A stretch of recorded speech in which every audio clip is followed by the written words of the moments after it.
Dr. Mike and Dr. Christle. So in an age where everyone's looking for attention, there's a lot of misinformation, branding is massive. Where's credibility got thrown in the mix? I'm not a big fan of credibility. Just say what you're going to say, you know what I'm saying? Credibility. Are we allowed to swear? Yeah, go for it. Oh, sweet. Yeah. What you looking at me? What does credibility mean to you when you think of it? You want to take a first stab at that? I'll take the second stab. Second stab. Just like you did that woman earlier. Mm-hmm. Credibility. I think the credibility can come from at least two places. One is a very impressive background of educational, vocational, or professional experience and certification. And the other can come in a more organic way from having either shown results or having been correct about a lot of theoretical predictions, or just having been very well trusted in the fact that you're typically or almost never trying to deceive people or committing yourself to lots of logical fallacies and misunderstandings. So you don't have to have the credentials to be quite correct. One of our colleagues and great friends, Menno Henselmans, is an amazing guy in the fitness industry, one of the world's experts in fitness generally, has no formal qualifications in fitness whatsoever, but he's built an empire of a company, and I trust him for my information, and I am like all the degrees in the world or whatever. On the other hand, you have people who, for example, like RP's Dr. Jen Case, why not? One of our sort of superstar coaches at Renaissance Periodization. She has, at some points, had been a registered athletic trainer, a PhD in nutrition. She's a registered dietitian, and she's won IBJJF Worlds and Masters Worlds like 10 times. But this is a person who you read her on paper bio, and you're like, that's not a real person. She just these are fake degrees. So kind of on those extremes, somewhere between being very, very well degreed and pedigreed, and or just having developed a reputation for, I suppose, accuracy and trustworthiness, I think that's where credibility kind of lies somewhere between the two. What do you think about that? Yeah, I think also to what you were mentioning about a lot of experience. So, especially in the fitness space, just even the sheer number of clients that people have worked with. So, is super important. So even and actually having developing that relationship, because I think the hard part about being completely online is that a lot of things get lost in translation, particularly with communicating just via email or via text. Actually having a face-to-face conversation with somebody is super important. I can't tell you how many times actually talking to somebody and looking at their face and all those nonverbal cues, you pick up on these little subtleties and nuances that you just might have otherwise missed. And being able to just do that over and over and over again over a period of a number of years with thousands of people, you start to pick up on these, little subtleties and nuances that can actually translate into, actual experience that, somebody who's just trying to create content just for the sake of creating content and claiming to be expert, it just doesn't really hold. I agree. It's one of those, what you're saying, how there's official credibility, which obviously that's one form, but then there's experience that runs on the board and track record as well. And you do get a lot of people there, they're not officially trained, but they know their stuff. You know what I mean? And they're super intelligent. They've just gone deep into, following the right people, the right mentors, whatever place they're in, and really, and applied it to a lot of people. And then they've seen that consistency and patterns and nuances to then at least have that, I guess, the fundamental framework. Then they can go, okay, now I can actually create content from a place that I'm actually not talking bullshit. Yes. As well. One thing, if I may add, I'm the name of this person has escaped me at the moment. I'm deeply apologetic to anyone listening, but is I believe a rugby coach and a real expert strength and conditioning coach that said something to the effect of, you can coach 1,000 athletes one time, or you can coach one athlete 1,000 times. I screwed that quote up for sure, but it's basically if you're paying attention and you only have one athlete that you're coaching, you can learn a ton by extracting principles based on manipulations you make with them. If you can also coach 1,000 athletes and apply the same templatized formula to all of them, input-output system, no data collection, no inference, no thought, and you actually just don't know anything more, much anything more than when it was your first day of working with your first athletes. So to me, it's really important for folks that, have whatever credentials they have to develop a real keen attempt at intuition and understanding, really trying to learn. You can see a lot of patients, you can see a lot of clients. And if you're always paying attention and trying to think, how does this one thing relate to the other? Several months, years later, you're going to know a lot of stuff. And people come to you, clients and patients, anew, and you're like, oh, I've seen this before. Or you can just kind of tune out, do stuff, and hey, you could have coached for 10 years. You didn't really even know that much because you just kind of do your thing. And a lot of the people will be like, trust the system. This is what I do. And it's like, why would I trust the system if you haven't been paying attention to the nuances of its application? So even if you're a person who hasn't had a ton of formal experience, you can extract an unbelievable amount of wisdom from the little experience that you do have. And then the more experience you get, the more kind of mushroom clouds out to where you really know a lot of stuff. So it's important to be paying attention, trying to integrate the understanding you're generating. Definitely. And that gives you like the depth of understanding. I mean, Oh, yeah. one thing's width, another thing's depth, which I think you're better off being more narrow and going deeper with people. And then when Was that sexual innuendo? Because I can neither go deep, but I am very narrow. That's narrow with no depth. Yes, that's me. What's a little personal? I suppose my wife is here. She already knows that. You just hear her, see her rolling her eyes. Of course, the Tweezer Club. But so like it's in terms of with obviously there's a lot of people that can brand really well. Like they know how to get people at an emotional level. They know how to connect the dots for people who are uneducated and sell a lot of bullshit. So whether it's you talking about Renaissance Periodization? Yeah, absolutely. My man. That's why we got you on here. No, but your mate's like, you've got a good friend, V-Shred. I saw your video you did on him. V-Shred, my man. Your boy. Is that I still don't know if that's a human person or... apparently his real name is like Vince Sant, which is like just Vincent. There's no way that's his real name. How is your last name the same as the second part of your first name? You can never trust a person with that. Or two first names. Give him the squinty eyes. So like all whether it's Instagram models, whatever, they pull up 1 to 2 million different followers and they start. Do you think what sort of dangers do you think there is in people who can brand particularly well, but they don't have the credibility or the chops to deliver a result? Oh, I mean, for the general public that actually take the bait that think that they're a legitimate source. That's really unfortunate because they end up wasting their money and then end up miserable or unhappy. Word tends to also travel pretty quickly, with all the misinformation and disinformation that's coming out there. There's also, just as quickly on social media, people will ask, hey, like, what do you think of, this person, or what do you think of that person? And it's like, real talk, like, I don't really know, or, from what I hear, most people just wasted their money. So maybe one of the, that's all right on. Maybe one of the more extreme downsides of such a thing is if a lot of people have interactions with one or even several people that have a very high level, we call it marketing ability, and a very low level of deliverables. Yeah. One thing that can do is it can excise entire groups of people from, for example, considering that fitness is even an effective thing. So even take chiropractic, for example, your field. I'm probably not the first person to tell you this, but there are numerically very many chiropractors that are like insane people that don't understand science, that 100%. Are just like total fucking, just like, I'm gonna crack your back like this and it's gonna cure you from the flu. It's like, what the fuck? The germ theory of disease has been around for a while, right? Yeah. But if you go to a few of those chiropractors and they fail to help you, you may write off chiropractic entirely. Yeah. And you just say, well, that doesn't work, but they've never met a chiropractor like you who's fucking good. And maybe they never will because they're not going to do it. And in our world, more directly of fitness, there are people who have tried a variety of kind of scam diets, bullshit fad diets. And of course, none of them work. Some work in the short term, but that's not to say they work. We're all in this for long-term results. They'll try a few diets. They'll get no results long-term. And they'll say things, I've physically heard this from people who are out of shape and in their 40s or 50s. So, dieting doesn't work for me. It's like, but you've only ever done fad diets, but how are they supposed to know fad diet or not fad diet? Right. So that is an extreme example of something really terrible that can happen, terrible in quotation marks, but it is unfortunate because some people will just not try anymore.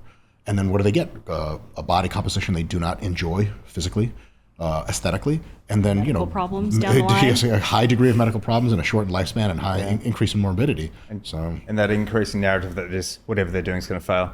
And it creates that losing mentality, that negative mindset, that lack of faith. And I guess that happens in anything. If you do something, you encounter the first 4 people you work with are dog shit. Yes, and because they were caught by the big marketing, they have an accurate representation of the fact that they already work with, quote, the best people in the space, certainly the most popular.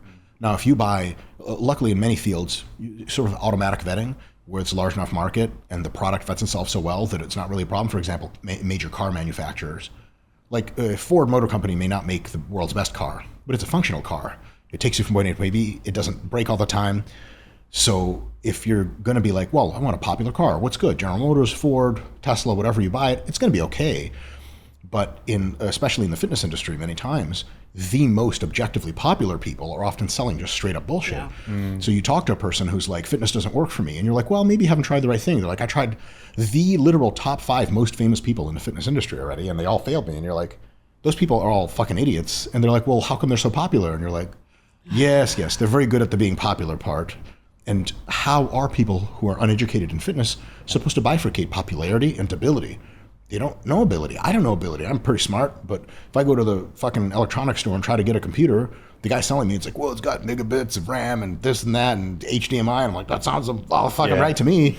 Luckily, computers are pretty objectively easy to test, and the best companies generally make the best computers.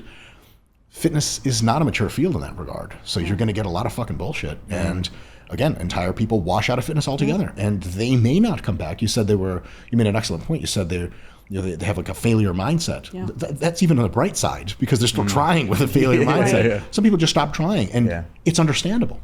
By the time they get to me, and it's like, you've got diabetes, your sugars are in the 500s, your high blood pressure, 190 over 110, and it's just, they kind of just look at you dead in the eye, just like, what do I do next? And then you have to launch into the we'll give you a pill, but I don't want to give you this pill forever. You don't want to be on this forever. Let's do this one thing now to save you in the short term, and then let's try and work on something in the long term. But it's a rough road by the time you get to a... They're very defeated and very often for quite victim mindset and have an external locus of control.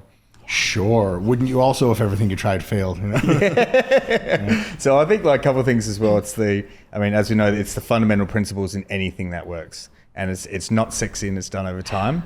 And I think that's something that a lot of people, they just can't, whether it's in finance, business, health, whatever. It's all the same things. It's just incremental building, consistent building over time that gets a result. So there's that poor impulse control, they just don't want that. And I think people just seeking novelty. Sure. How do you deal with massive novelty seekers in terms of how you manage them and educate them?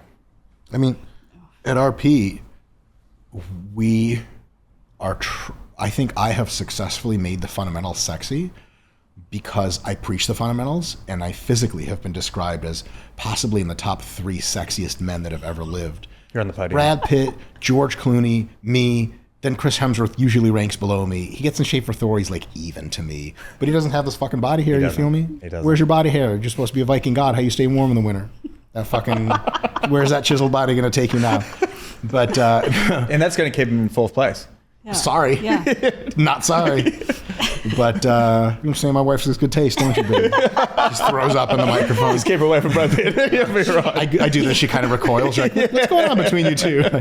But no, on a serious note, it is novelty seeking is a big thing, especially to people who have integrated various approaches before, and through some combination of their own fault, their own genetics, which makes every intervention difficult for them, and the fact that the intervention is some degree of dog shit, they end up getting into a scenario where they're like, but this new thing will help.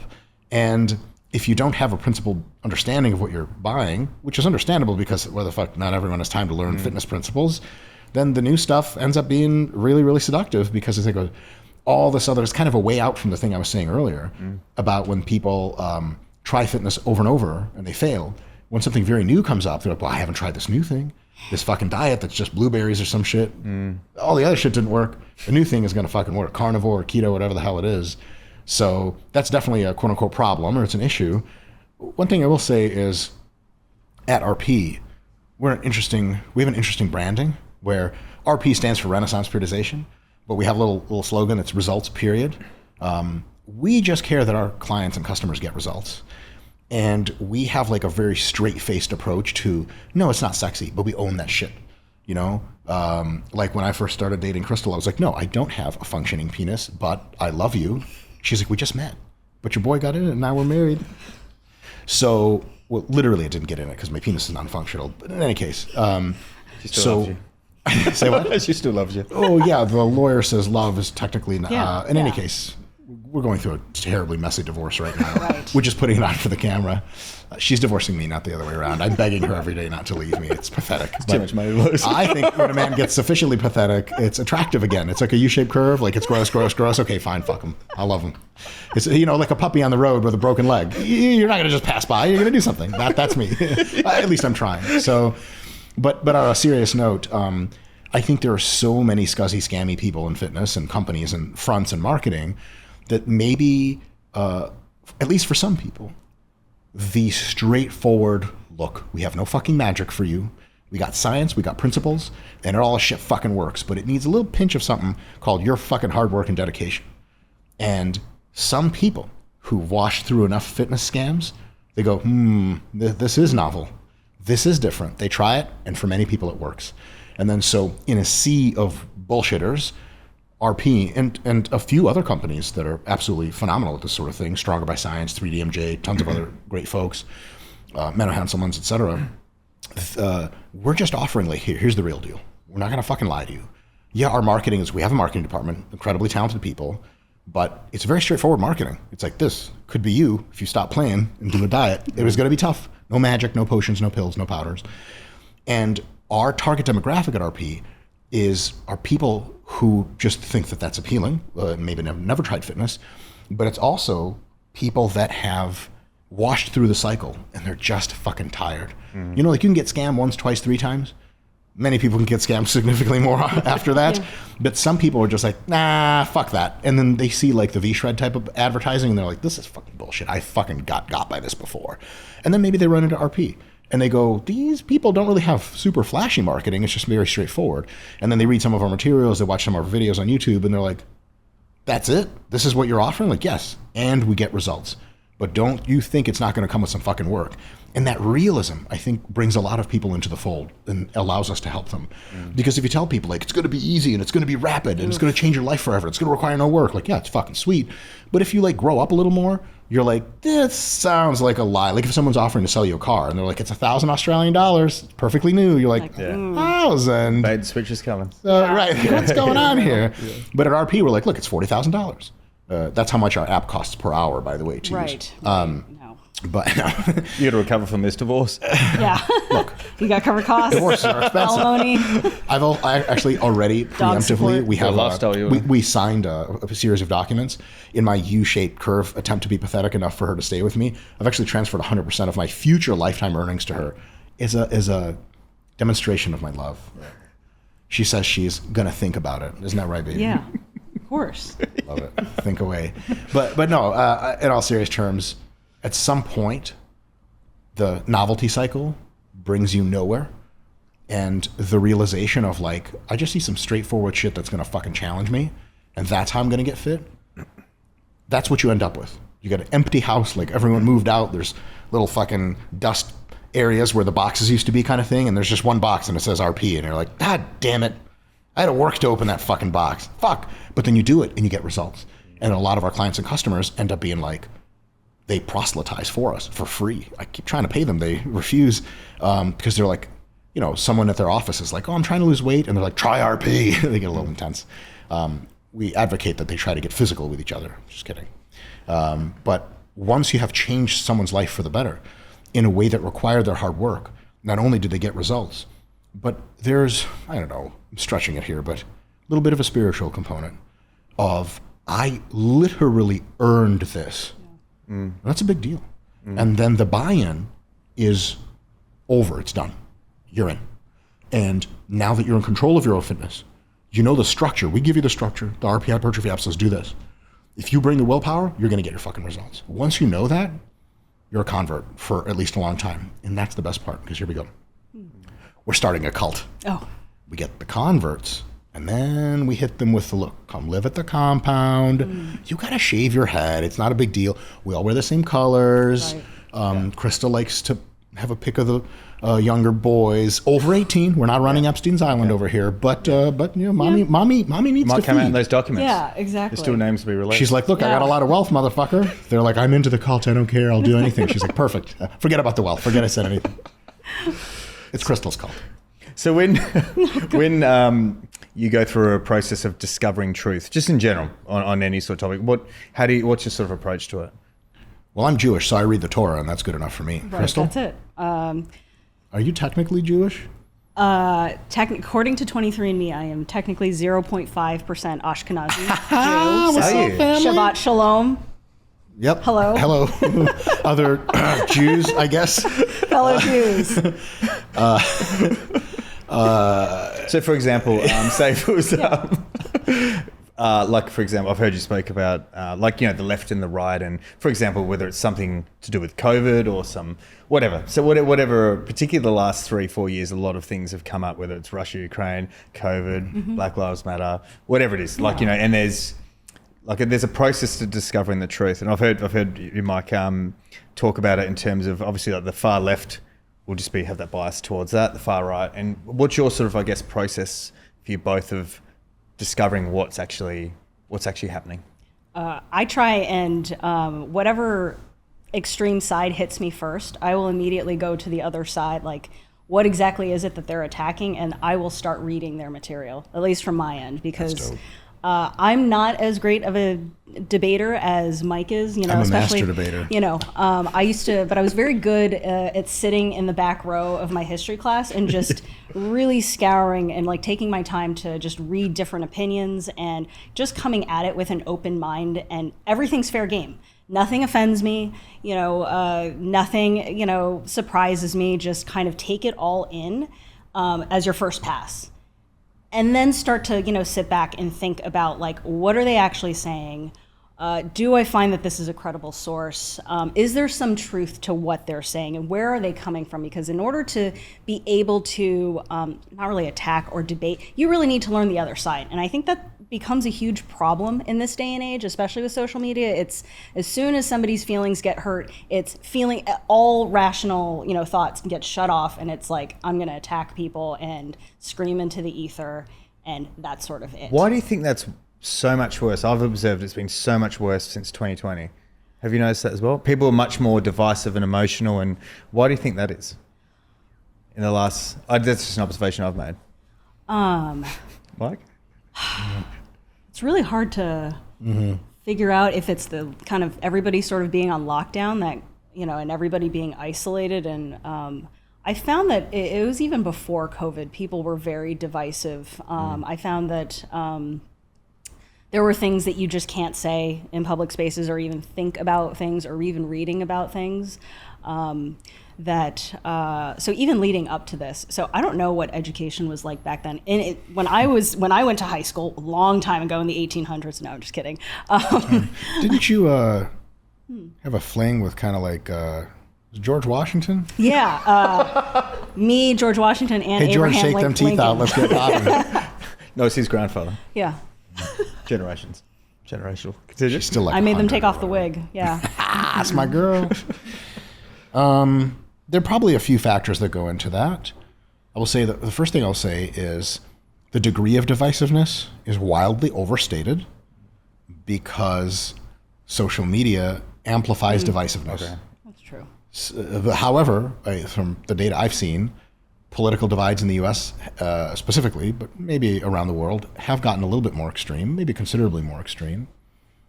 I think there is multifactorial, like most things, but my suspicion is at least a few things have to do with that. One is that people used to get their information from formal schooling and the 3 news media companies, which all sort of had like the Overton window, the allowable things to say were sort of similar. You had a very similar take. In a sense that was quote unquote, very, very JK quotes here, in a sense that was good because it meant that the probability that people without a sufficiently high IQ or enough education were just that were going to stumble into completely absurd shit and go down the rabbit hole was lower.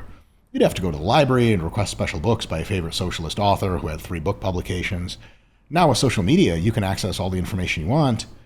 The other thing is social media algorithms are unbelievably good at one thing. Well, they're good at a few things. One of them is when you demonstrate an interest in some topic, they'll feed you more of that. There is nothing at all nefarious about this whatsoever. It is a supply and demand equation. Social media is one of the most beautiful and valuable things anyone has ever created, bar none. That's the only way we're here right now, is we fucking through social media. How the fuck did we get in Australia? I would have not known who Richard of Physique Code was or anything like that.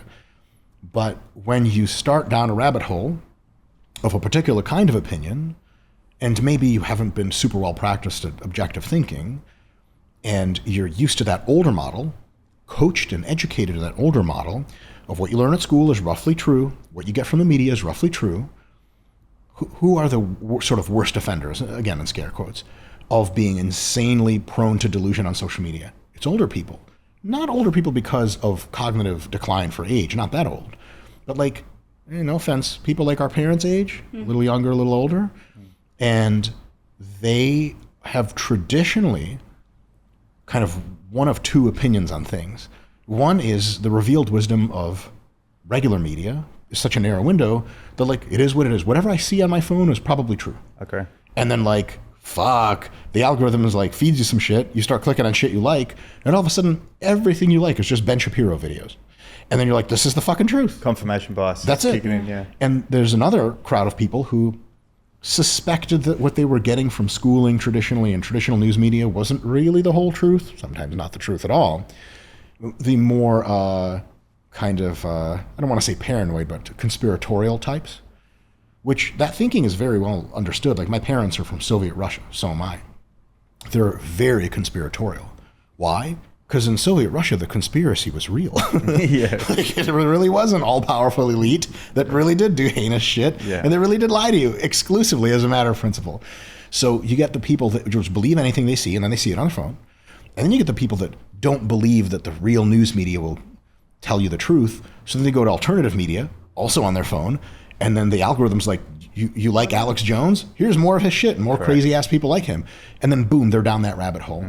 And they don't do often what Christle described earlier, which is sinking back a little bit and being like, okay, these people are saying things that are compelling. And one thing I want to add to Christle's approach is the things that you really want to hear. When you hear understanding about the world and you're like, yeah, man, fuck yeah, that's gotta be true. I would say you should be intellectually attacking that the most, because if you really want something to be true, the probability that you're cognitively biased to want to not be objective about it is much higher. Like, how many people have, I'm paraphrasing economist Brian Kaplan here, but how many people have like a real intense opinion about like the state of electrical engineering in 2024? Like, I don't know, I don't give a shit, exactly. No one cares. But if you're like, hey, like, let's talk about banning pornography, I mean, there's going to be people on both sides that have a ton of feelings about it. And a lot of people, when they get it, have some feelings about something, they're like, yes, like, trust your instincts. I think what Christle and I would say is, don't trust your instincts right away. Maybe, but at least vet the shit a little bit and say, okay, I'm a fan of banning pornography. And I'm saying that literally. I think it's terrible. I'm kidding. I use pornography exclusively. It's actually destroying our marriage. You did this morning. Did I? Yeah, on the toilet. No, I didn't, bitch. I came back to fucking give you a massage instead. Oh, yeah, that's right. Are you fucking kidding me? Do you think I can fucking go back to back like that? I ain't fucking 20 anymore. Fuck. Also, I never jack off on the fucking toilet. It's disgusting. Yeah, you do. I do it all the time. Like the disgusting animal that I am. But look, as long as you didn't do it, toilets we're good. Well, just tell me which one you did on all. I did it on all everything. Yeah, I typically. I thought you bounced between both. Now, this may sound weird. Don't get on the airplane with him. Do not get on the airplane. Jack off on the airplane. Anything longer than 4 hours. If I'm going into the fuck. That's part of pre-flight routine. This is fucked, right? Because it used to be I could just say shit like this and nobody gave a fuck. Oh. But now, like with the whole YouTube thing, when they're all like popular and shit, I'm on a plane that probably a few people know who I am.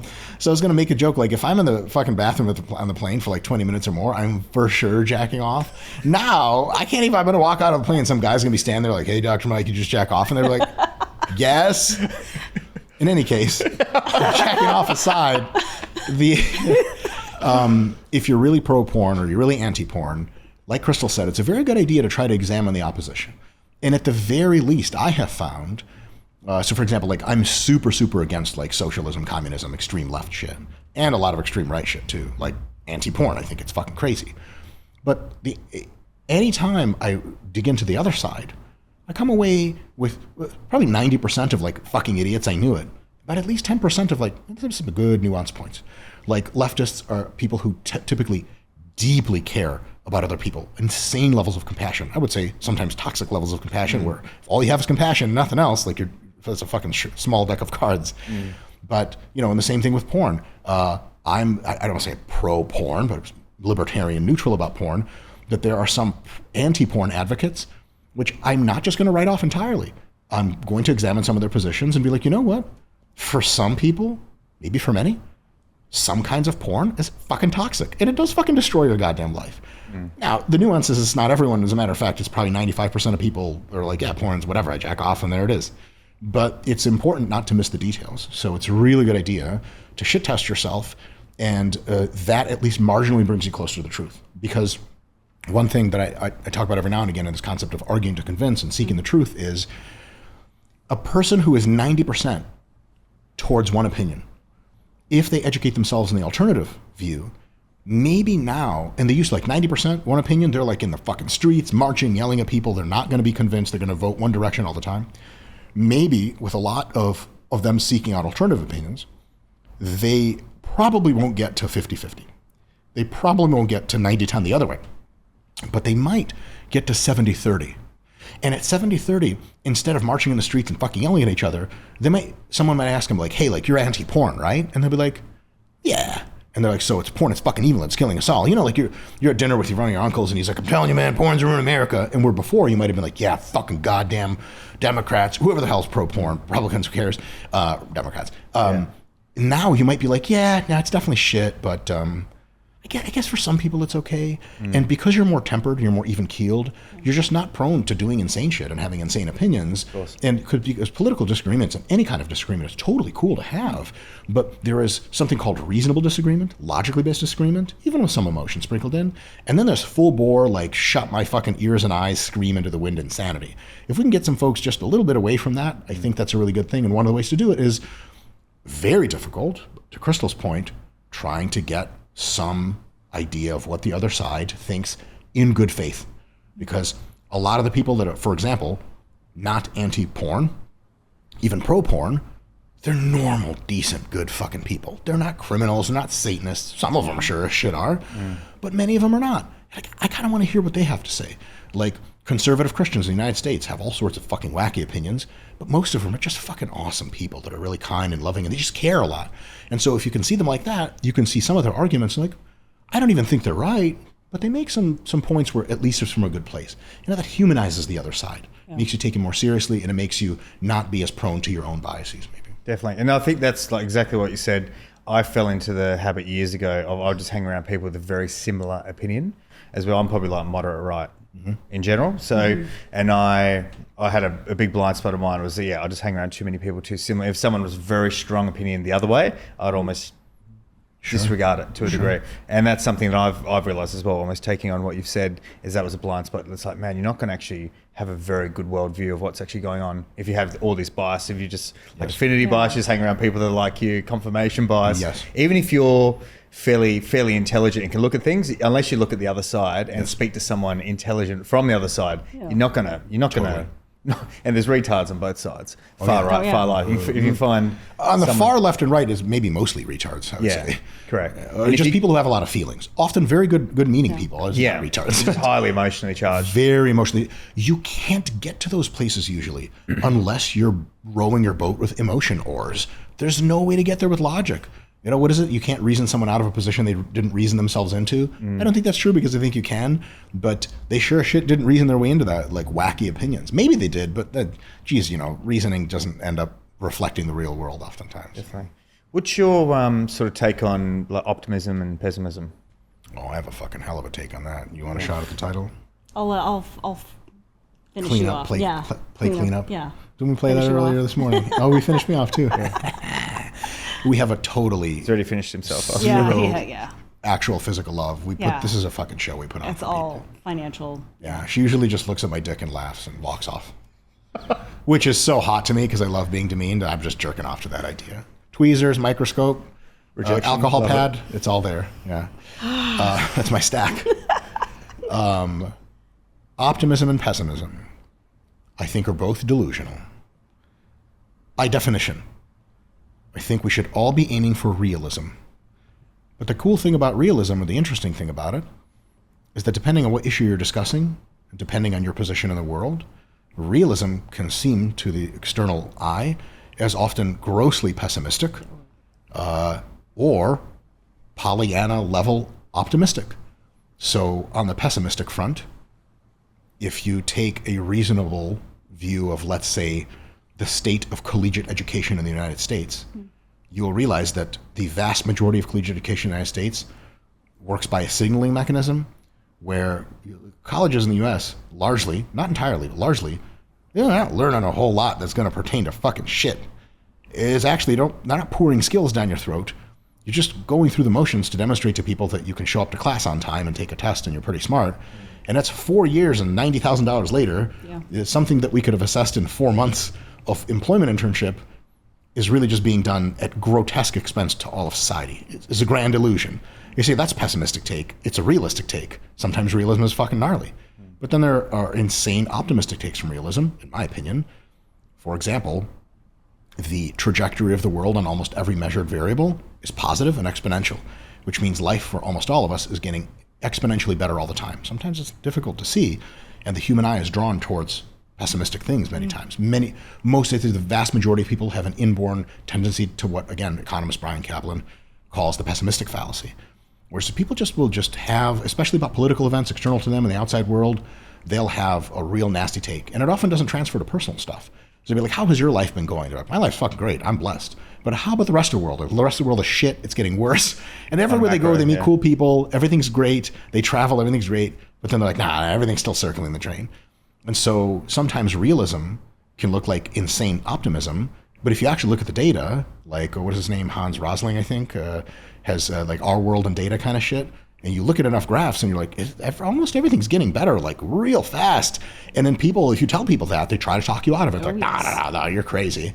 And so I think realism is ultra valuable because how can you not want to consult the real state of the world to align your understanding?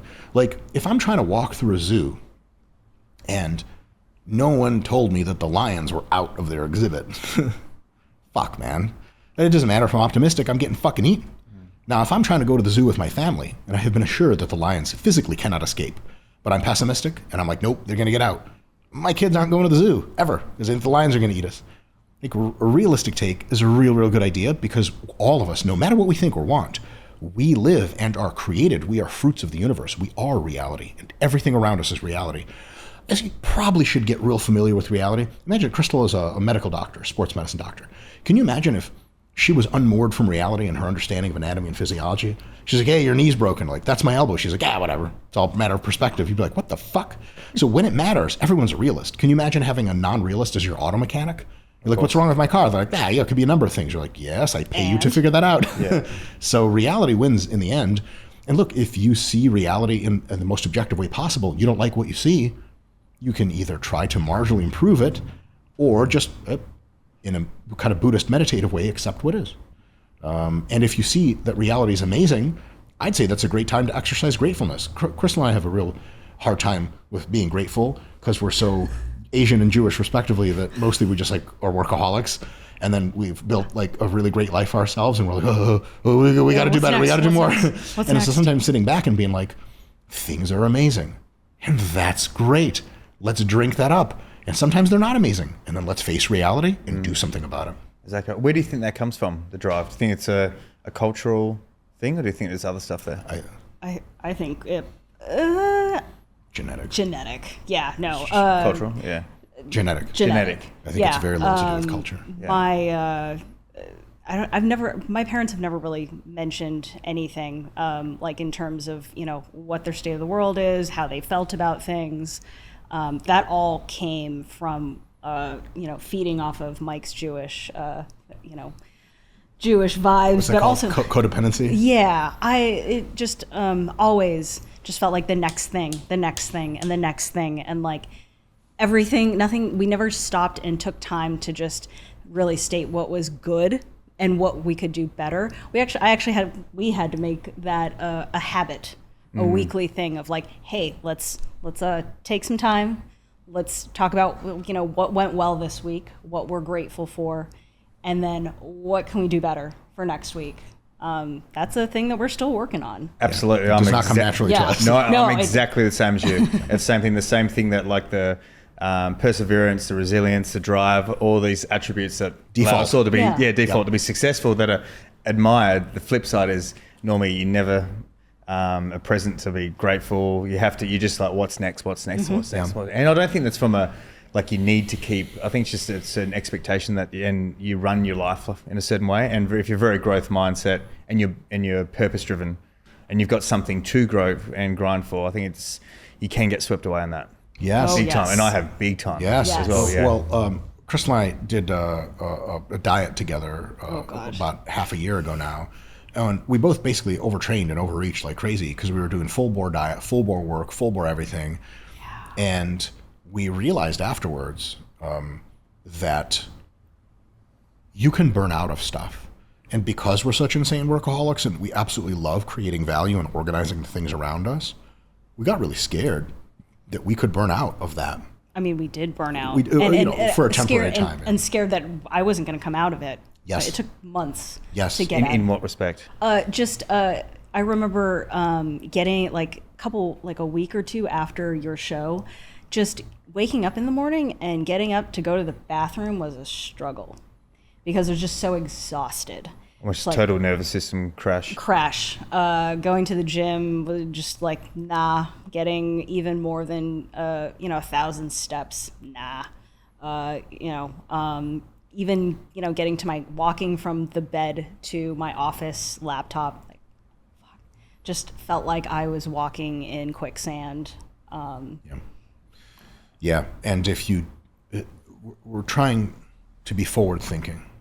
We know what we want out of life. We're pretty good on our values. We talk about that if you'd like. It's boring as fuck. But we want that. I was almost going to go there, but no, that's by all means, cut this part out. Like, oh, this is actually live. Like, oh, shit. So we kind of made a realization. Obviously, we knew this stuff technically, but it's good to be verbal about it. Yeah. That we want we see ourselves as like sort of what's the term, professional work athletes. Yeah, that's what definitely. Yeah. I agree. Yeah. And we had a series of quite pleasant interactions with Alex and Layla Hormozi. I don't know if you know who they are. Oh, absolutely. Yeah. They're great. And they're sort of like, we just thought we were fucking weird. Then we met them and we were like, oh, they do this. Yeah. Okay, fine. So we're like, Alex Hormozi has like $1 trillion or something or whatever. And Layla's the shit. And we're like, oh, okay, well, clearly we don't have to just burn out or whatever. No. But then because of the fact that we identified that we want full time to create value and to build systems, that we also, from my sports science background and Christle's sports medicine background, realize like fatigue is a thing. Fatigue management is a thing. Stress management is a thing. And if you push too far, you may never come back. That's a technical type 2 overtraining, is when you just never get back to your old self again. And that freaked us the fuck out. So now we're like, okay, let's be smart about this. Let's look forward. So something we implemented in our last diet, which just was 12 weeks, it just ended a little while ago, was we restructured the way we do the week, where during the week, we fucking grind. But at 7 p.m. every night, shut it down. One of us comes to the other person's office to pull them with a cane away from the fucking desk and go and just watch stupid fucking TV. YouTube, Christle's got me watching like Real Housewives type shit. And then on the weekends, we like do a little bit of work one of those 2 days, sometimes both, but like 1 or 2 p.m., we just shut it down and do the same fucking thing. Nothing, just chilling the fuck out. Yeah. And we are doing that not because we want, with big W, uppercase W, want to do it. We would rather just burn to the ground sitting in our offices and training and doing cardio and shit. But we understand that in order to do our favorite things for as long as we can and as productively as we can, we have to do the things we're not really cut out to do. which is relax. And is relaxation, elite athletes have to take relaxation really seriously. One of the reasons why some of the best athletes are the best athletes is because their default state is one of relaxation. Some of the best athletes in the world, and you've worked with a lot of great athletes, they're not hardworking, but that inoculates them from overtraining or even overreaching. They just never lose the edge because they fucking Just dialed in. When yeah, they like need the to be. coach When makes they me need to train, be. and as soon as I'm done, I'm fucking out. I'm going PlayStation. I'm having a few drinks with my friends. I eat a couple meals. I sleep for 12 hours. You're fucking golden. Yeah. Whereas a lot of other folks, we actually had the pleasure of doing a seminar earlier in Melbourne, and there was an IFBB pro bikini, which is bikini. WNBF. Sorry, WNBF pro bikini athlete who like was barely just catching on to the fact that she doesn't even know when she's stressed, and it's always. And she does not know how to relax. We're like, what do you like to do to relax? Like, we just asked her, and she was like, and her boyfriend started laughing because they're like, I don't know how to do that. Predictably, they were Asian. But that's not really a joke. They really were. But like that, a lot of Asians, and everyone of every race has this to some extent, but We're really bad at it. Asians As specifically, a whole. on average, are very bad. They just grind is the default. There's some fucking person in Thailand right now working their 19th hour fucking folding dumplings, and you're like, do you want to go home and relax? They're like, I go home to sleep. We're like, do you know how to relax? They're like, I don't really know what that means. You're like, I can tell. So if you want to be the best at anything, specifically athletics, you need to know how to flip the switch to chill the fuck out. And that's a big deal. And so some forward thinking has to be required. We all have our proclivities of like, I want to grind. And just the same way, because it's also interesting, much of media around athletics and preparation always emphasizes grind, go hard. Why? Because who are they talking to? People to whom it does not come naturally. Correct. But to many people, it does come super fucking natural to just fucking burn at the stake. And then you got to know how to switch it off. Because there is a certain mysticism, an allure, an honor in burning up Icarus style because you work too hard. But you don't get any fucking trophies for that. I did that at my last bodybuilding show. I took 5th. I took 2nd at the show before that. I looked objectively better at the show before that because I didn't grind as much. And I was like, oh, God damn it. Like, I want to win shit instead of just be like, yeah, man, I fucking outworked everyone.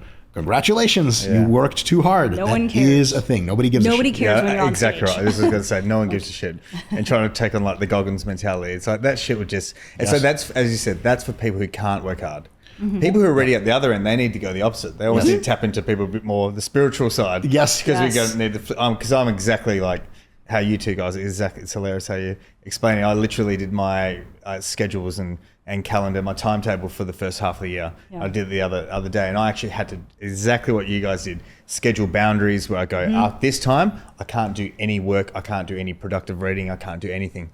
Is that I can't go to the gym. I can't do that. All gym workouts, jiu-jitsu workouts, working on the business, actively doing things. That's all scheduled in. Yes. And there's boundaries I'm putting like on like one night a week. It's like no matter what, that you're open. You got to catch up with people. You got to go out for dinner, or actually having to schedule time for friendships, connection, fun.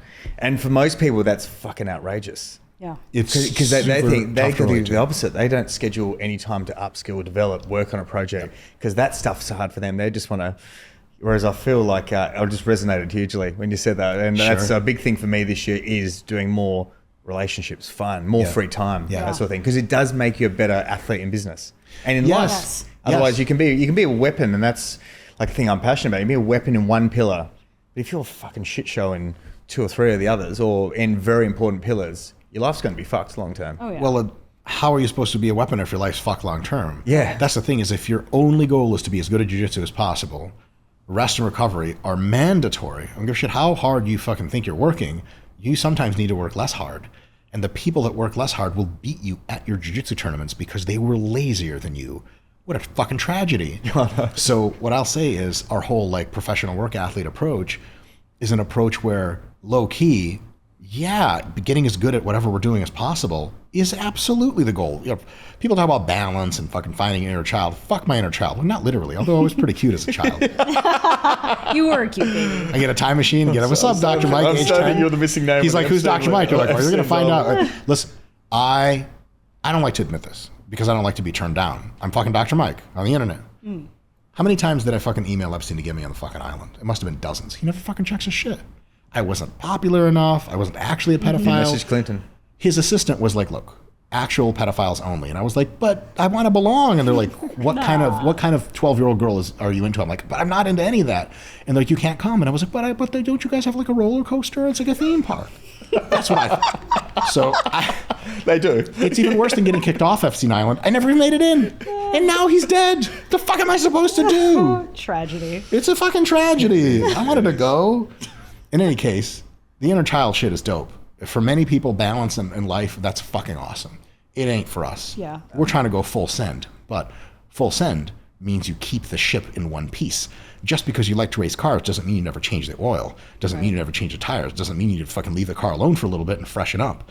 So that's the kind of shit that we're aiming for, is we relax as a component of trying to be as good at what we can as possible. Not some spiritual bullshit of like, it's good to have balance. Fuck you, fuck balance. It's harmony, I feel. Like having harmony where it's relevant for yourself. Harmony sounds like some shit a fucking hippie with a pamphlet at a college campus would try to be like, hey man, like, but maybe he's got a cult. Yeah. Hey, if he's got a cult, I'm taking 10 grams of mushrooms and I'm there, baby. Yeah. That's one of my like a bucket list item is I legitimately, my friends and I want to take a lot of psychedelic mushrooms and show up to like a cult indoctrination ceremony and just be there for it, you know? Because they're going to be like selling us and shit. I'd be like, yo, I'm totally in. And then like 6 hours later, they're like, so what do you think? I'm like, oh, I got to get a burrito. I got to get the fuck out of here. So, but like, no, there's everyone. I try to, pretty successfully, I'd say, I never really judge people for their life trajectory they're taking. I mean, unless they're like hurting other people. Like, thank God Epstein's dead. Fuck that piece of shit. Suicide, not suicide. I don't give a fuck. Fuck them. But if you're not hurting other people and you're just on your life journey and you're not a psychotic work machine like Christle and I, dude, namaste, man. That's fucking awesome. Enjoy all of life's fucking bounties and beauties. Work enough to be productive so you can support yourself and then fucking travel and chill and do whatever. That's dope. But for us, our shit is like, we love the fucking grind, but if you want the grind to continue, you can't grind your shit into pieces. Yeah. Right. So we do that relaxation stuff. It's fun for its own sake, especially if I take enough marijuana, then it's really great. And mushrooms, yes. Every Wednesday night, I'm just kidding. But for us, it's all part of making that grind possible long term. Mm. And so with like as an extension of that, how does happiness fit in the picture for you guys?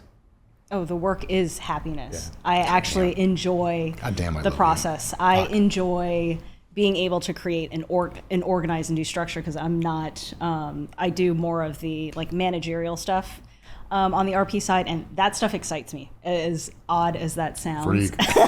Nerd. Loser. I wish I could throw an egg at her. He's really great at the content creation, has all these ideas and all these, whatever. And then for me, it's like systems. How are we going to organize this? How are we going to structure this? What's the workflow process going to be like? How can I make it better? That is what, drives me. And to be able to communicate that to people, to make sure that the, whoever the stakeholders are in every project is well-versed in what's going on and never miss a beat, and because they're never left in the dark about things. All of that excites me, and getting better, getting stronger, learning Jiu-Jitsu, as I am at the bottom of the food chain right now. So there's a food chain? We're supposed to be eating each other? Very much is. Yes. I haven't eaten anyone in Jiu-Jitsu. I'm a brown belt. You have eaten a lot of people in Jiu-Jitsu. Literally. The Jiu-Jitsu mat is a holy place. Wait, can I do something for you real quick? This is like a little podcaster insight. Oh. Now when you speak that way, it'll be better audio. Oh, really? So because if you do, sorry. Scott the video guy. Oh, sorry. I'm not doing that. I'll put the fucking thing on here and I'll have interviewing someone there. Scott's like, you're a fucking idiot, Mike. Put it on here. Veteran. God damn, dude, I love that. You phrased that. I don't have anything to say. I mean, like, my ideal place is in my basement office, which has no windows. There's one door. It has nothing, no art on the walls. I have a curved 49-inch monitor, and I just listen to cyberpunk ambient, low volume music or no music at all, and I create and build systems. I just want to be there forever. There's no better place for me. And Christle's place is upstairs in the office doing more or less some flip side of the coin of that same thing. Mm. And yeah, it's fucking weird, right? Like when I was in high school, I got home and I would do math homework. I would experience like Buddhist levels of elation at doing that. Like I didn't have any friends in high school because I had a few. They thought I was weird. They were right. sync well with people. But I guess lucky us, because we get Yeah, paid no, I to do feel the it. shit. Yeah. I So, feel it. but that is happiness to us. And then it's kind of cool because we're like, okay, what makes us happy is also what makes us money and gives us deep fulfillment and is helping a lot of people in the world, at least in our small little way. And then, so we only end up really kind of doing two things: the thing that makes us happy, and then relaxation. But we have kind of a time limit in relaxation, where if for more than a few days we just veg out and do nothing, we get the itch. I start to feel like a very low self-esteem. Yeah. I'm like, who the fuck am I? Yeah. I'm no one. I haven't created anything. I get it. And then Christle and I definitely get that. One of the two of us will get it first and then look insane, and we're both have to try to get each other to still finish relaxing for that night. And then Monday morning or whatever it is, we're back to the grind. And it's always a weird transition, but by the end of Monday, you're just typing away and moving the mouse, and it's brilliant. And it's even when sometimes I get this as well, when I'm very similar to yourself as well. I have just this place. Do you tell that to all your podcast guests? That I'm similar? Yeah, you're like, there's some Everyone. fucking degenerate drug addict porn star. hard You're left, like, you and I are hard right, doesn't basically matter. the same person. Similar. Just building rapport. I love heroin. Full rapport building. No, but I like a lot of that sort of stuff. And when I explain it to people, it's very hard for them to understand that as well. You get so much fulfillment from I guess with happiness, you've got enjoyment's a component, purpose is a component. Obviously, purpose is building, creating, serving others. If you do that, making a great income. And satisfaction is the other component, which is, I guess, it's just the process of doing something difficult. Because if it's easy, there's not as much happiness. Yeah. It's like saying when you achieve something difficult, you look back and there's more. There is more happiness. Yeah. Oh yeah, Yeah. 100%. Yeah, if you actually passed anything difficult, you passed the tests and studied and did all that and got through, versus someone just went, here's the fucking results. Yeah. Boom. And you still get a because I'm going for my for example Jiu-Jitsu. I'm a brown belt, so I'm going for you're a brown belt as well. Yes. Yeah. Yes. So I'm going, hopefully can go for my black belt this year, but I know I don't deserve it now. Yeah. I know I don't deserve it. And in the past, I used to be like when I was a white belt years ago, then I went and got my blue, because one of my best mates, he's my coach. He's a Brazilian, he's a world champion, and and he made me get my blue, and he kept me pissed off because I love the progression. And by the time he goes, you got to win nationals or you go double gold in state. And I went, you fucker. So I won nationals and then got my blue belt, and then I trained well at blue, then eventually got my purple, and then my brown belt I didn't earn it as much because I'd just been doing it for a while, and it didn't feel as good as my blue and my purple. And I just remember going, since COVID, I've done more business work, haven't put as much into jiu-jitsu, haven't competed as much. So I was like, that same thing. When I get because we grade twice a year, the potential that there's an opportunity for that. And I'm on my fourth hip on the brown. So I'm like chronologically close, but I'm like, no, I'm not there. And I really want to actually earn it. Yeah. I don't want to go, he goes, your 4 tips, here's your black. I'm like, nah, man. And he won't as well. He won't. He'll make me earn it. But I know I'll have so much more fulfillment when that happens, as opposed to if you went to a McDojo that just went, you've done X amount of sessions, boom. No, I would feel so.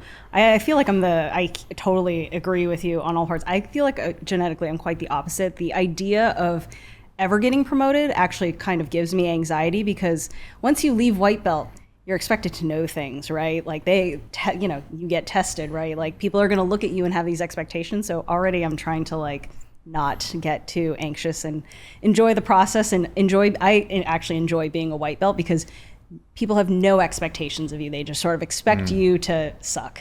And I'm good with that, for a very long time. Yeah.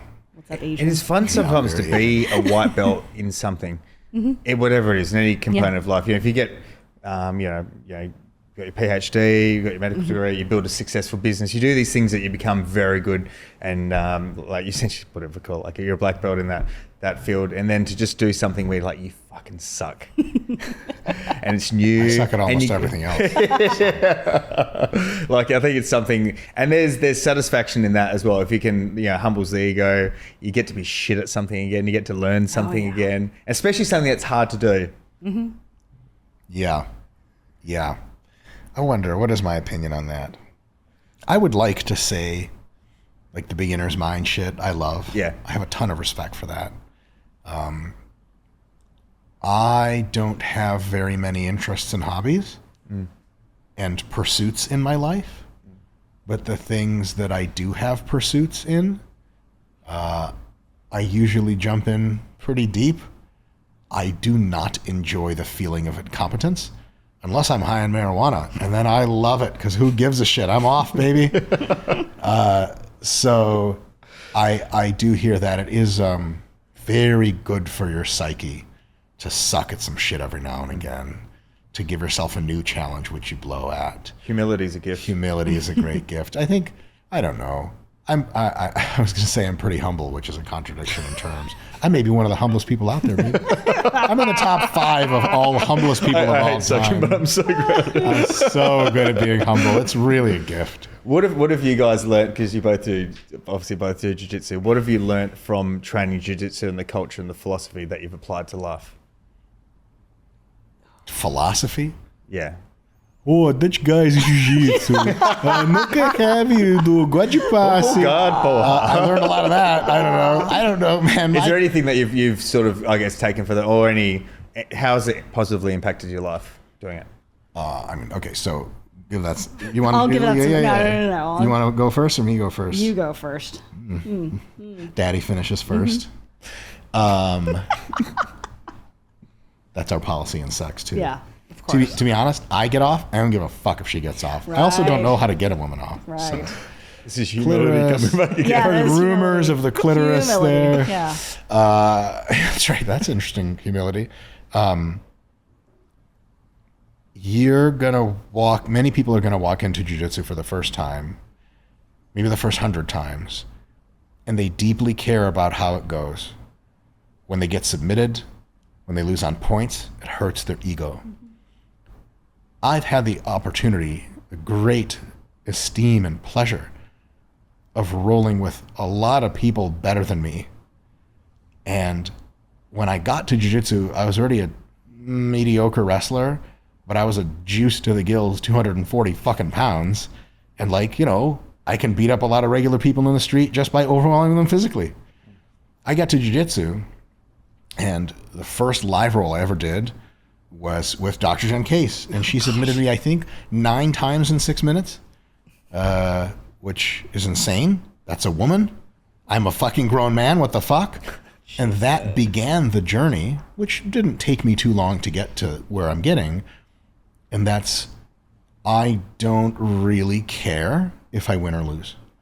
I'm there to execute a process. If I win, hey, cool. If I lose, dude, cool. Feedback. It's awesome. And also just there's something cathartic to getting quote unquote killed. Because if the person who beats you in jiu-jitsu, technically speaking, if it was life or death, you're fucking dead, bro. Right. You get fucking bow and arrow choked in the street. That person can either wake you up and say, hey, you're cool, I'm not going to call the police, or they can just bash your skull in and then that's it. Right. So I've died so many times, quote unquote, in jiu-jitsu that it's kind of sweet to go through the washing machine. There's one professor of jiu-jitsu. His name is Jiva Santana. He had an excellent MMA career. He's won worlds a bunch. And I was a blue belt, I think. I was a white belt the first time I ever rolled with him. But I was the white belt that was like giving brown belts a hard time in the gym. Because Jesus Christ, jiu-jitsu works until it fucking doesn't, right? And he never took any extra breaths versus sitting down. Like, he just never elevated his breathing. And his nickname is the arm collector because he arm bars everyone from every conceivable position. He just recreationally arm barred me like 8 times, like yawning the whole time. And that was such a mystical experience because it was so cathartic to the ego. You can't have much of an ego after that. And then you go out into the street and normally, you're fucking jacked up, you're on steroids, you're all cock diesel and shit. You go to bars and clubbing and you're like, man, I better fuck that guy up, fuck that guy. But Jiva's a 45-year-old man. I mean, if you look at his knuckles, which all his fingers point to different directions. I think he went to the hospital once because he actually broke his hand. And they're like, did you know you have 8 broken fingers? He's like, no. But you look at his ears and you're like, if you know what you're looking for, you're like, do not fuck with that guy. The telltales are there, yeah. But there's a lot of people in the world that would look at him and be like, whatever. But the fact that people like that exist gave me so much humility, for real, of fighting is bad, for real. Don't fight people. No. It could go very poorly for you, even just by chance. And there is something just that, it's like, people take mushrooms and they have ego death. by the time I took most of my mushrooms, I was already beaten up so much in jiu-jitsu. I realized I already had a dead ego. Because people are like, careful, man, you take mushrooms, you lose all your attachments. I've taken insane doses of mushrooms. I was like, yeah, same, because it's cathartic to get that ass beat. Beating people up, I was bullied as a kid. I didn't particularly like it. So beating people up is fucking also sweet, especially early on. You get to be a blue belt, you fuck up a bunch of people, you drop black belts, that feels fucking great. Like you're a lower belt and you fucking collar choke a black belt. Yeah. You walk off the mat like Neo when he first got his fucking Matrix powers. Everyone knows about it for the next week. Oh my God. Yeah. You tell that guy's family about it and shit. Your husband's great, but he's not that great. P.S. You're my wife now, bitch. Yeah, but the getting beat up is hugely spiritual. And I think that's something I've taken away from the culture of jiu-jitsu, is every single person in jiu-jitsu, including Gordon Ryan, I believe, has lost before. And has gotten submitted before. Gordon Ryan didn't show up as a black belt, right? And so we've all been pushed and we've all been beaten. And once you've been beaten, it doesn't mean you're defeated. It means you're free of the attachment to having an unjilted ego, a fragile ego that sits in a box of victory. But if someone took that box of victory open, broke the fucking shit out of your ego, you have nothing to protect anymore.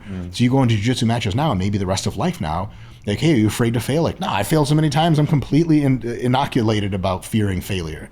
How can you? You get an ass beat enough, you're like, fuck it, I'm just gonna get my ass beat. What's the worst that can happen? I'll break my arm. I'm fucking, whoa, done that before, no big deal.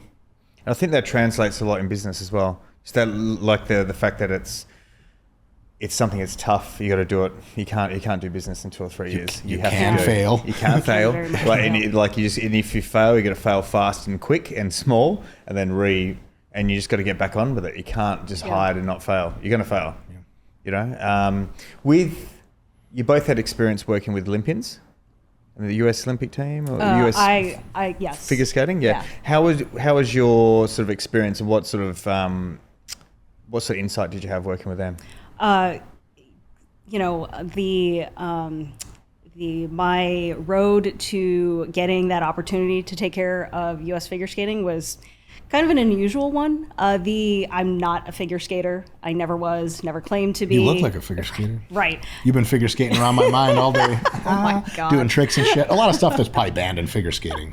Doesn't require ice. Your outfit's different. There's no skates. Anyway, sorry, go on.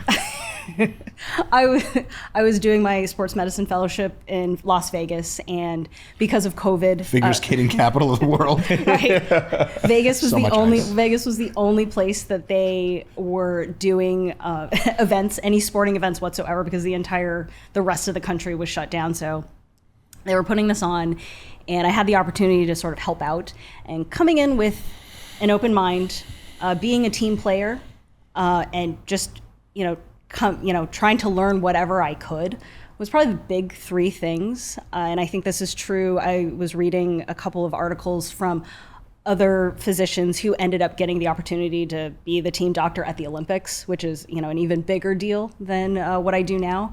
And really it's the teamwork aspect. A lot of times physicians and other people who have gone through the ranks and I'm a doctor now, bow down to me, and they'll come in and show up and I'm the sports medicine doctor, and you are, the rest of you plebes are going to do my bidding. People come up with that attitude. They have no humility. 100%. They're not team players. And so I came in like, hey, let's work together. I brought snacks for everybody. I don't know much about figure skating. This is what I've done as far as my reading goes. What can I, how can I be helpful, was pretty much the 3 things that got me in. And I think that translates in business as well. So as far as the figure skating goes, it's been great.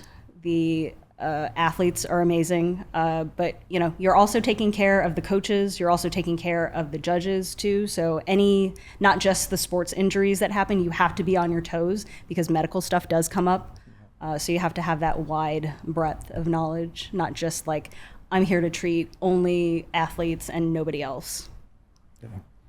So with, it's funny, like what you said, like the ego attachment, a lot of physicians and people in elite teams have. I think we had Manchester United came here. I did work with them. They had the Legends team come, but it has big names, like guys like like Paul Scholes and all the ex-legends. They're probably, a lot of the guys are probably maybe 4 years out, 5 years out, 6 years out. And they were touring around. They played against the Socceroos, like the Australian team. And same thing, the guy putting on the event, he asked me, it was one of my clients, and he goes, "Oh, can you do some work with the Socceroos and the Manchester United team?" How much are they going to pay me, goddammit? Yeah. And I went, yeah, cool. It was probably 7 years ago. Yeah. And same thing, I did something, you saw they'd come in and all the security around them. And this wasn't even like the Manchester United team. It was like the Legends team. Yeah. Like not the actual, understand when it's the actual the proper team. These were all the guys that used to be like, they're probably 5 to 10 years out. And like the ego within the doctors and the physios. And I was actually asked to help. Right. And I went there to help, and it was almost like they had this like, "What the fuck are you doing there?" Right. And then I was like, with the Socceroos was fun. They go, yeah, I'm treating all the guys and looking after them. But it's just you get the ego at that level. It's just they have this attachment that that's almost like the pinnacle of where they can go, and it's just lacking. So many of them just lack that humility. Yeah, it's such bullshit. Whether it's like the 82-year-old grandmother or a pro MMA fighter, I'm going to treat them the same. Yeah, my approach is exactly the same. Yeah, it doesn't matter who you are. That's right. Mike, growing up in, how old were you when you left? 7. When you left Moscow? The Soviet Union, yeah. What have you sort of taken from that culture and applied within your life?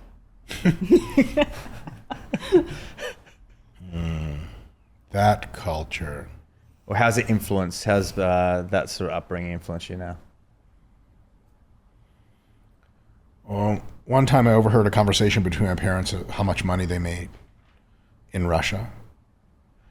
And I started talking about it on the elevator. And my parents kind of shushed me.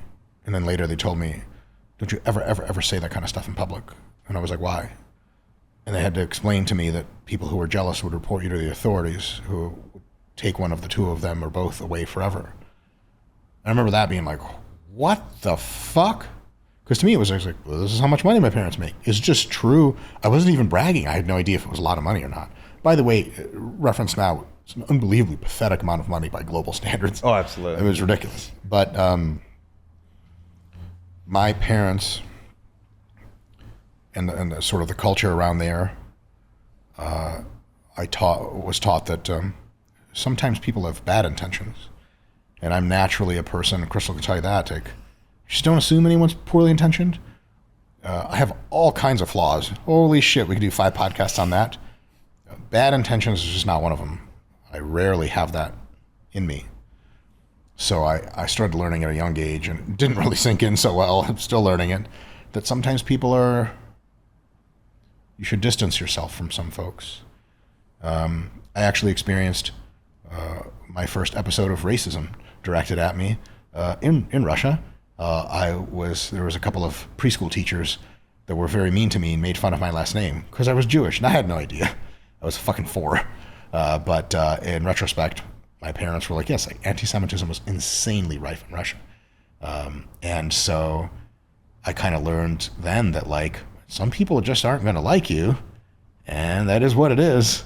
So, because, most of the cultural values of communism at large are just total shit. I mean, look at China. The degree of corruption is something that most people in the Western world, and actually in most of the East Asian world, cannot imagine. A Japanese person, for them to fuck you over on a deal would be unconscionable. In China, you're trying to fuck everyone over on a deal. As a matter of fact, one of my friends, I don't know if I'm allowed to say who he is. Fuck it. Mike Zendelovich. He's a great guy. And he used to work he works in sales, technically very high level sales. And his company was dealing with a Russian company. He doesn't work for that company anymore, nor do they deal with Russia anymore. But since he's a fluent Russian speaker, he was kind of mediating the deal. And the Russians pulled him aside and they were like, Mike, who's getting fucked in this deal? And he's like, no one, it's win-win. And they're like, that doesn't make any sense. If someone's not getting fucked, it's not a deal. And he had to explain to them that in the United States and most other countries, it's a win-win. That's how it works. And to them, it was entirely alien because they had grown up under communism and then under post-communist, still same values Russia, where communism made it illegal for 70 plus years to serve your own rational self-interests and benefit. And so if you were going to benefit the state, it was going to be at an expense to you, self-sacrifice, altruism, yay. And if it was going to be rational self-interest, you're going to have to fucking be corrupt and pull some under the table shit. And so he had to explain to these guys who for the longest time wouldn't understand that like, no one's getting fucked, and that's cool. We still all make tons of money. And they were like, what the fuck? So that's the mentality there. My parents, to this day, I love them dearly, are, I would say, for the United States, irrationally cynical and skeptical of various folks, because in communism, it was, you can get reported by anyone, and you're trying to be corrupt. I remember going to, here's a fun story, it's really short. We went to the meat store to get meat in Russia. It was all government operated. They had a basement. And if you didn't know anyone, you just went to the regular store and got fucking dog shit products. They weren't even there half the time. They were shit quality. Sometimes they'd slice the bologna and it was like a bluish green tint, if you can even imagine what the fuck that means. And one time I was standing there in line with my dad and I was like, Dad, when are we going to go to the basement? He was like, because in the basement is where the guys you knew worked, the real people that ran shit. And if you went down there and you were buddy-buddy with them and you handed a couple extra rubles, they were going to get you the good cut for communism, the good cuts of meat. And like, that's just how shit worked. So I learned that at a very early age. And then, at age 7, et cetera, I came to American culture, and it's this continual shock for myself, my parents, my sister, everyone for a long time. Like, people here aren't like that. Yeah. One of the things that we moved to Detroit, Michigan, fucking one of the murder capitals of the United States. That's where you're living? Yeah, correct. Well, not in Detroit. The Metro Detroit area. We moved very close to Detroit itself, right? And one of the things we noticed in the first several weeks of being there is we just couldn't understand, why is everyone smiling all the time? Why do people smile so much? And then we went to the grocery store and figured out that it was essentially almost free. An infinite variety of foods we had never even understood were foods. Like, we didn't have peanut butter most of the time. I'd never had peanut butter in Russia. In Moscow, we just didn't have it. Orekhovое масло is what it's called. I knew it was a term only in the United States. To think that the U.S. has like 15 brands of peanut butter at any one time is baffling. And then we sort of figured like, oh, that's why people are happy. Life here is fucking incredible, and there is no con. No one's trying to con you. I mean, every now and again, right? It's incredibly rare. So I'd say all the lessons I had from communist Russia is communism fucking sucks. And especially as witnessed currently, a lot about Russian culture is to blame no one but other people for your problems. And as witnessed in the invasion of Ukraine, which is pointless through and through. And it's just because Putin wants to fucking go out on a high note, I guess, or some shit like that. So a lot of evil in this world, and it's real. And my dad actually calls a lot of Americans sarcastically чистоглазики, which means pure-eyed people. They just believe anything you say. Why? Because nobody fucking lies to them all the goddamn time. In Russia, people lie to you all the fucking time because they want something out of it.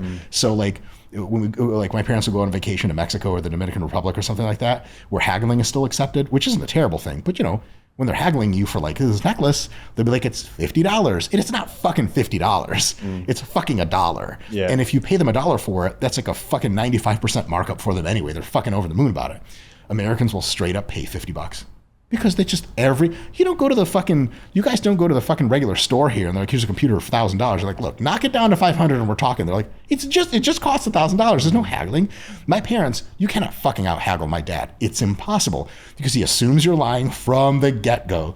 And that's the lessons learned from Russia. So they're not very applicable lessons to much of life, but there are other places in the world which are not, the nice people are not in charge. The culture is not a nice place to be. So you guys have been to Australia twice. Yes. I've been to Australia like probably 5 times. 5 times, and you've been twice. 5 fucking wastes of my time. Fucking kangaroos driving buses and koalas directing traffic. Right. So what I'll do, I'll do a little game to finish off. Oh boy. So how familiar are you with Aussie slang? Moderately. We'll see. So what I'll do, Okay. I'll go through 5 words each. Okay. We'll do a competition. Okay.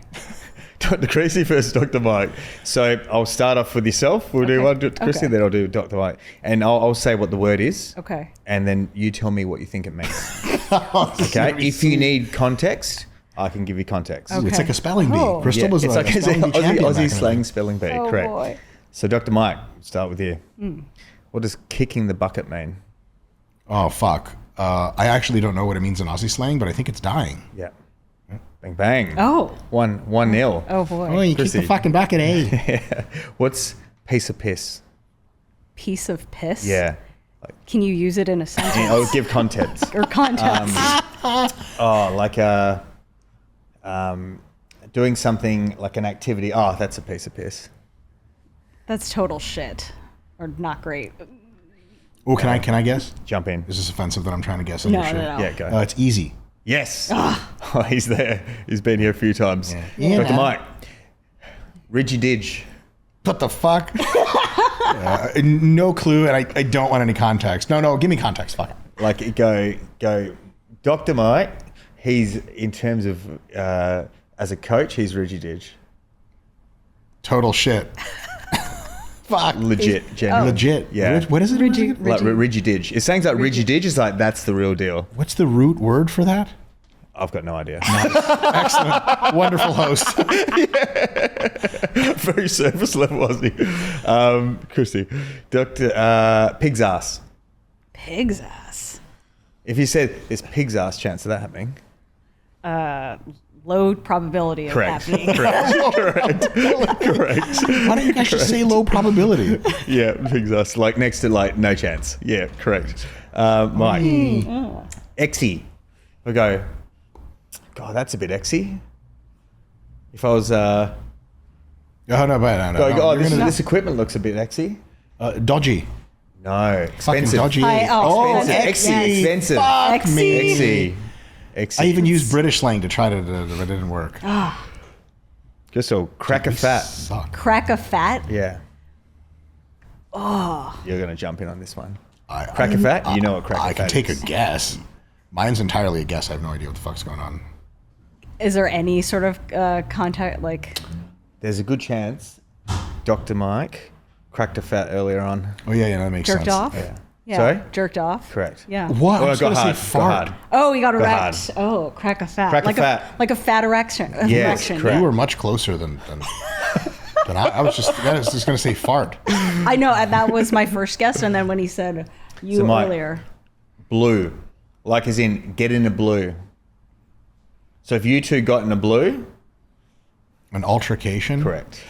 I didn't know. I'm just good. that. I was He's thinking good. of It's all context clues, man. Yeah. You're really defining this for us. Yeah. If you just said, what's a blue? I'd be like, it's a color. I was thinking about Viagra. Oh, yeah, get the Yeah. fucking That's Viags in, it. baby. Yeah. Ha-ha. So Dr. Christie. Cark it. Cark So if it? someone carks it. Someone cocks it? Cark it. Cark it. That's don't even know how to say I'll use that. context. That old elderly lady that you helped before, she almost carked it. She almost fell or No. died. She didn't almost fall. Oh my God. Died. Cark it. Oh, that's an exaggeration. No, cark it is, it's like kick the bucket Carcass. to Oh. die. I don't know. Dr. Mike, last one. Galah. Like stop acting like a galah. Or you're acting like a galah. Australians, what the fuck is wrong? Man, I don't fucking know. No answer. Galah's like acting like a dickhead. Oh, fucking dickhead, eh? Yeah. And the last one, what the Crystal? Iffy. If you go, that's a bit iffy. Oh, we have that. That's a bit slang. suspicious. Yes, correct. That's correct. We The say kids that. say That one, I had to even the numbers out. Thank you. Look, I think That's you losing both worse. did pretty well on that. Poorly. Did well. you. Did well. Like a 50%. I ran it past Bernie before, and he got about 2 out of 10. Oh, really? And he lives here. Oh my he was God! born What here. the fuck? Yeah. is like- he seems like a when he high-class couldn't get guy. them, I'm like, these guys are fucked. Yeah. This is all fucking bogan slang, isn't it? Though. Yeah, it's absolutely bogan slang. That's the Why best would you kind of slang. absolutely know He this? seems like a high society, like a Melburnian or some shit like that. You look like you're one fucking incredible Melburnian breakfast and coffee away from thinking you're better than the rest of us. He already thinks that. Of course. He's not even a breakfast away That's from it. that. That's it. Then he's classic Melburnian. All right, guys. Well, thank you for your time and for your insight. It was absolute pleasure. Thank you for having Thank us. you. Awesome to be here. Thank you so much.